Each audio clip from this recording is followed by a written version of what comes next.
Once upon a time, in a cozy burrow beneath the roots of an old oak tree, lived a little rabbit named Finnegan. Now, Finnegan was no ordinary rabbit. His voice was as clear and sweet as a nightingale's, but his stage fright was even bigger. Every time he started singing, his paws would shake, his whiskers would quiver, and his heart would thump like a drum solo in a rock concert. And before he could utter a single note, his confidence would vanish and he'd run back to his burrow, defeated. You see, while all the other rabbits in his family were perfectly content with their simple lives of hopping, skipping, and nibbling on carrots, Finnegan had a dream. "Why don't you sing for me?" she asked. Finnegan hesitated. "But I can't sing, Celeste," he said, hanging his head. "You don't believe me? Just ask my family." As his sweet voice filled the night air, Celeste closed her eyes and swayed gently from side to side. When he finished, she applauded politely and said, "That was beautiful, Finnegan. You have a gift, child. Never let anyone tell you otherwise." He couldn't even sing for himself, let alone for a whole audience. But seeing the sincerity in their eyes and the kindness in their voices, he finally agreed. And every night thereafter, when the moon bathed the clearing in its silvery light, Finnegan would sing for his friends. They'll tell you. He dashed off to find his mother and brother, and Celeste followed closely behind him. Soon, word spread throughout the entire wood that there was a rabbit who sang under the moonlight.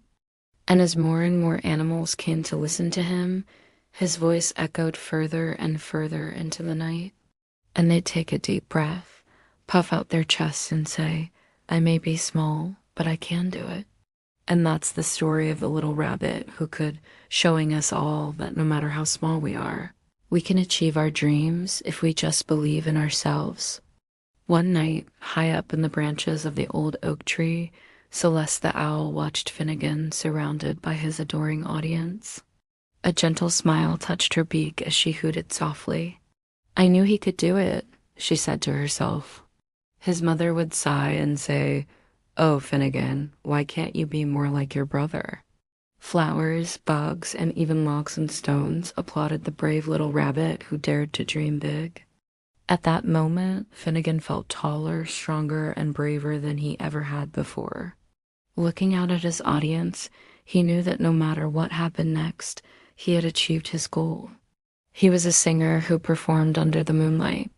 "We were just telling Finnegan how he can't sing," Finnegan said with a smirk. Celeste turned her head slowly towards him and hooted softly. Then she turned back to Finnegan and said, "Don't listen to them, child. Come, sing for me." He's a wonderful singer and he never gets stage fright. His brother Finian would just smirk and say, "Being a singer is all about talent, my dear brother." This time, though, instead of running back to his burrow when he got scared, he remembered Celeste's kind eyes and encouraging words. And so he sang, and he sang, and he sang. Sometimes he was so focused that he didn't notice when the other woodland creatures gathered around him to listen.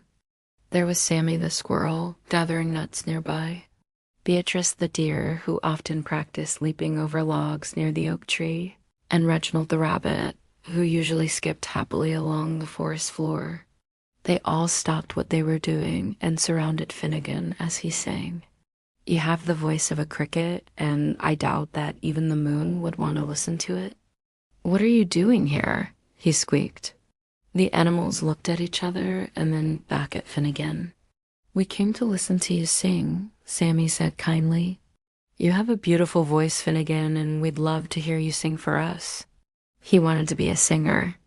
Not just any singer, mind you, but a singer who could perform under the moonlight.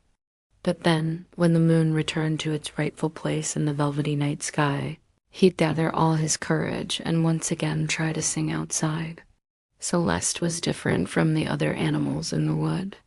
While they all went about their days, focused solely on their immediate needs, Celeste took the time to observe everything and everyone. She saw the rabbits practicing their hops and skips, and she learned to fly backwards so she could watch them better. She observed the squirrels gathering nuts, and she noticed the deer practicing their leaps over logs.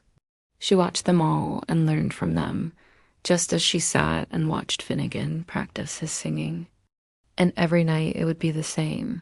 A few shaky notes followed by a dash back to his safe and familiar burrow. Every night when the moon peeked through the leaves of the oak tree and bathed his burrow in silver light, Finnegan would hop out and practice his singing. Deep inside his cozy home, surrounded by the soft fur of his family, he'd feel their disappointment and his failure like a physical ache.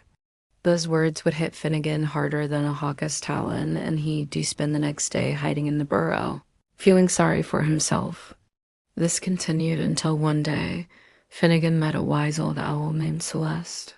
One night after Finnegan had returned to his burrow, defeated once again, Celeste flew down to his level and hooted softly.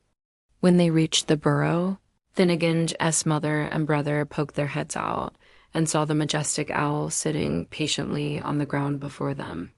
Finnegan looked from his brother's smug face to his mother's disappointed eyes and then back at Celeste. Taking a deep breath, he began to sing. With new hope in his heart, Finnegan thanked Celeste and returned to his singing practice. After a while, Finnegan noticed them and, startled, he stopped singing and hid behind a tree. At first, Finnegan couldn't believe his ears. They wanted to listen to him sing, him. As the weeks passed, his confidence grew and his voice became stronger. As the last notes of Finnegan's song echoed through the trees, the animals burst into applause. And from that day forward, whenever any animal in the wood felt a little scared or a little unsure of themselves, they would remember the brave rabbit who had overcome his fears to follow his dreams. The end.